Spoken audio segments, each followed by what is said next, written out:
Hi ಎಲ್ರಿಗೂ ನಮಸ್ಕಾರ. ನಾನು ನಿಮ್ಮ ಪ್ರೀತಿಯ ಗಾದಲಿಂಗ ಮಾತಾಡ್ತಾ ಇದ್ದೀನಿ. ಸೊ ಇವತ್ತಿನ ವಿಡಿಯೋದಲ್ಲಿ ರಾಸಾಯನಿಕ ಗೊಬ್ಬರ ಹಾಕ್ತಾಯಿದ್ದೀವಿ. ಸೊ ಯಾವ್ದು ಹಾಕ್ತಾಯಿದ್ವಿ, ಯಾವ ಕಾರಣಕ್ಕೋಸ್ಕರ ಹಾಕ್ತಾಯಿದ್ದೀವಿ ಅಂತ ಸಂಪೂರ್ಣವಾಗಿ ತಿಳಿಸ್ಕೊಡ್ತೇನೆ. ಸೊ ಅದಕ್ಕಿಂತ ಮುಂಚಿತವಾಗಿ ಯಾರೆಲ್ಲ ಮೊದಲನೇ ಸಾರಿ ನಮ್ಮ ವಿಡಿಯೋ ನೋಡ್ತಾ ಇದ್ರೆ ದಯವಿಟ್ಟು ನಮ್ಮ ಚಾನಲ್ಗೆ ಸಬ್ಸ್ಕ್ರೈಬ್ ಮಾಡಿ, ಹಾಗೂ ಪಕ್ಕದಲ್ಲಿರುವಂಥ ಬೆಲ್ ಬಟನ್ನ ಕ್ಲಿಕ್ ಮಾಡಿ, ಹಾಗೂ ಇನ್ಸ್ಟಾ ಪೇಜ್ಗೂ ಕೂಡ ಫಾಲೋ ಮಾಡ್ಕೊಳ್ಳಿ. ಪ್ರತಿಯೊಂದು ಅಪ್ಡೇಟ್ ಕೂಡ ನಿಮಗೆ ತಿಳಿಸ್ತಾ ಹೋಗ್ತೇನೆ, ಓಕೆನಾ. ಸೊ ಮೊದಲು ಇವತ್ತು ನಾವು ಬಂದುಬಿಟ್ಟು ಇಲ್ಲಿ ನೀವು ನೋಡ್ತಾ ಇರ್ಬೋದು 20-20-0-13 ಅಂದರೆ NPK ರಾಸಾಯನಿಕ ಗೊಬ್ಬರವನ್ನು ಹಾಕ್ತಾಯಿದ್ವಿ. ಅಂದರೆ ನಮ್ಮ ಕಡೆ ಇದನ್ನು 20-20-0-13 ಅಂತಲೇ ಕರಿತೀವಿ. ಸೊ ಅದ್ರ ಜೊತೆನೇ ಯೂರಿಯಾ ಕೂಡ ಹಾಕಿದ್ದೀವಿ. ಸೊ ಅದ್ರ ಜೊತೆ ನೀವು ಇಲ್ಲೇನು ನೋಡ್ತಾ ಇದ್ರಲ್ಲ ಈಗ ಗುಲಾಬಿ ಕಲರ್ದು, ಅದು ಒಂದು ಗುಳಿಗೆ ಬಂದುಬಿಟ್ಟು ಬೇರು ಬರೋಕ್ಕೆ ಮತ್ತು ಇನ್ಸೆಕ್ಟಿಸೈಡ್ ಸ್ವಲ್ಪ ಉಳಕ್ಕೆ ಬೇರನ್ನ ಕಡಿಬಾರ್ದು ಅನ್ನೋ ಉದ್ದೇಶಕ್ಕೋಸ್ಕರ ಮತ್ತು ಬೇರು ಬರೋಕ್ಕೆ ಎರಡಕ್ಕೂ ಅನುಕೂಲ ಆಗುತ್ತೆ ಅನ್ನೋ ಉದ್ದೇಶಕ್ಕೋಸ್ಕರ ಅದನ್ನು ಹಾಕಿದ್ವಿ. ಸೊ ಅದ್ರ ಜೊತೆ ಯೂರಿಯಾ ಕೂಡ ಮಿಕ್ಸ್ ಮಾಡಿ ಕಲಿಸಿದ್ವಿ. ಸೊ ಬಿತ್ತಿರೋದು 2 ಎಕರೆಗೆ ಮತ್ತು 2 ಎಕರೆ ಸಿಜೆಂಟಾ ಸಸಿ ಹಚ್ಚಿರೋದಕ್ಕೆ ಈ 4 ಎಕರೆಗೆ ನಾವು ಇವತ್ತು ಈ ಗೊಬ್ಬರವನ್ನು ಹಾಕಿದ್ದೀವಿ. ಸೊ ಯಾವ ಸಮಯದಾಗ ಹಾಕ್ಬೇಕು ಅಂದರೆ ಚೆನ್ನಾಗಿ ಸ್ವಲ್ಪ ಚಿಗುರು ಬಂತು ಅನ್ನೋ ಸಮಯದಲ್ಲಿ, ಈಗ ಇದು ಬಿತ್ತಿರೋದು ಓಕೆ, ಇನ್ನು ಸಿಜೆಂಟಾ ನಾವು ಸಸಿನ ಹಚ್ಚಿರೋದು. ಸೊ ಸಸಿ ಹಚ್ಚಿದ ನಂತರ ಸ್ವಲ್ಪ ಚಿಗುರು ಬಂದಿದೆ 1-2 ಎಲೆ ಅಂದರೆ ಅವಾಗ ಸ್ವಲ್ಪ ಬೇರು ಇನ್ನೂ ಸ್ವಲ್ಪ ಸ್ಟ್ರಾಂಗ್ ಆಗಬೇಕು ಅನ್ನೋ ಉದ್ದೇಶಕ್ಕೋಸ್ಕರ ಈ ಸಮಯದಲ್ಲಿ ಹಾಕಿದರೆ ಚೆನ್ನಾಗಿರುತ್ತೆ.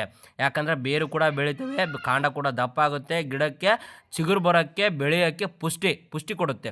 ಸೊ ಅದೇ ಉದ್ದೇಶಕ್ಕೋಸ್ಕರ ಇಂಥ ಸಮಯದಲ್ಲಿ ನಾವು ಗಿಡಕ್ಕೆ ಒಂದು ಪೋಷಕಾಂಶ ಕೊಡಬೇಕು, ನ್ಯೂಟ್ರಿಯೆಂಟ್ಸ್ ಕೊಡಬೇಕು, ಬೆಳವಣಿಗೆ ಆಗೋಕ್ಕೆ ಹೆಲ್ಪ್ ಮಾಡಬೇಕು.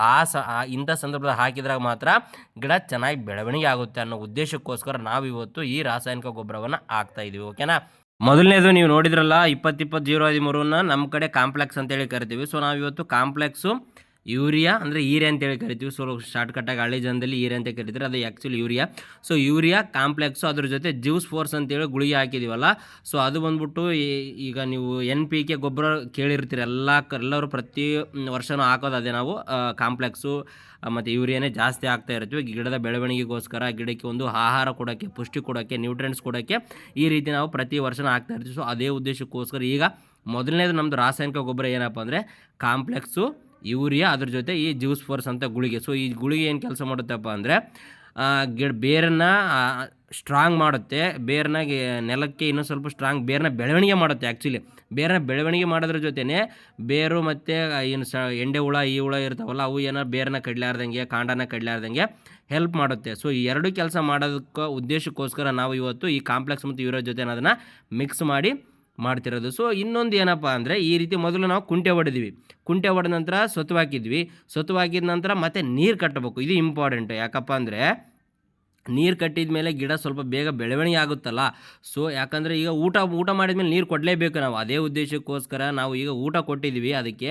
ಸೊ ಊಟ ಕೊಟ್ಟ ನಂತರ ನೀರು ಕೊಡಬೇಕಲ್ಲ. ಸೊ ಅದೇ ಉದ್ದೇಶಕ್ಕೋಸ್ಕರ ನಾವು ನೀರು ಮಾಡಿದ್ವಿ. ಸೊ ನೀರು ಮಾಡ್ಬೇಕಾದ್ರೂ ಕೂಡ ತುಂತುರು ಹನಿ ಮಳೆ ಬಂತು. ಸೊ ಆ್ಯಕ್ಚುಲಿ ನಮ್ಮ ಕಡೆ ಭಾಳಷ್ಟು ಮಳೆನೇ ಬಂದಿಲ್ಲ. ಸೊ ಈಗ ಬಂದರೂ ಕೂಡ ಜಾಸ್ತಿ ಬರ್ತಾ ಇಲ್ಲ, ತುಂತುರು ಹನಿನೇ ಬರ್ತಾ ಇದೆ. ಸೊ ಅದೇ ಉದ್ದೇಶಕ್ಕೋಸ್ಕರ ಮತ್ತೆ ಗಿಡ ಒಣಗಿ ಹೋಗ್ತಾವನ್ನೋ ಉದ್ದೇಶಕ್ಕೋಸ್ಕರ ಇವತ್ತು ನಾವು ನೀರು ಕೂಡ ಮಾಡಿದ್ದೀವಿ. ಮೊದಲು ಕುಂಟೆ ಹೊಡೆದು ಸೊತ್ತು ಹಾಕಿ ಆಮೇಲೆ ನೀರು ಕಟ್ಟಿದ್ದೀವಿ. ಇದು ಸಂಪೂರ್ಣವಾಗಿ ಮಾಡಿದರೆ, ಇದೇ ರೀತಿ ಮಾಡಿದರೆ ಗಿಡ ಆಟೋಮೆಟಿಕ್ ಆಗಿ ಬೆಳವಣಿಗೆ ಆಗಿತ್ತು, ಓಕೆನಾ. ಸೊ ಇದಿಷ್ಟು ಇವತ್ತಿನ ವಿಡಿಯೋ. ಈ ವಿಡಿಯೋ ನಿಮಗೆ ಇಷ್ಟ ಆಗಿರುತ್ತೆ ಅನ್ಕೊಂಡು ದಯವಿಟ್ಟು ವಿಡಿಯೋ ಇಷ್ಟ ವಿಡಿಯೋಗೊಂದು ಲೈಕ್ ಮಾಡಿ, ಹಾಗೂ ಮರದ ನಮ್ಮ ಪೇಜ್ಗೆ ಫಾಲೋ ಮಾಡಿ. ಧನ್ಯವಾದಗಳು.